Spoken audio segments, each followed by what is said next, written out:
প্রিয় দর্শক, আসসালামু আলাইকুম। আপনারা কেমন আছেন?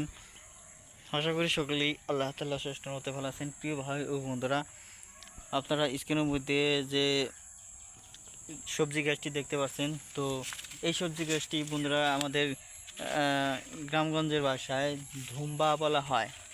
তো আপনাদের এলাকায় এই গাছটিকে কী নামে ডাকা হয় তো অবশ্যই কমেন্টের মাধ্যমে জানিয়ে দেবেন। তো প্রিয় ভাই বন্ধুরা, আপনারা কি করবেন, এই ধুম্বা গাছ দেখতে পাচ্ছেন, একজন কৃষক সে তার জমিতে বন্ধুরা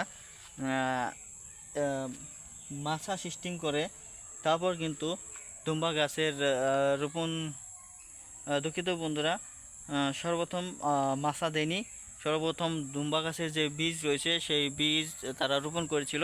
তারপর বীজ অঙ্কুরিত হওয়ার পর বন্ধুরা ধীরে ধীরে যখন বড় হয়ে গেল তখন একটি ঝাড় বা কয়েকটি ঝাড় সিস্টেম করে নিয়েছিল, তৈরি করে নিয়েছিল। তারপর ঝাড় থেকে তারা কিন্তু এরকম মাছা দিয়ে নিয়েছে, যেমন বাঁশ দিয়ে, সুতা দিয়ে, এরকম দিয়ে।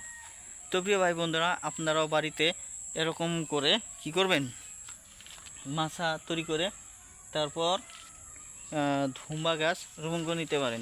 ধুম্বা ভাজি খেতে কিন্তু ভালোই লাগে।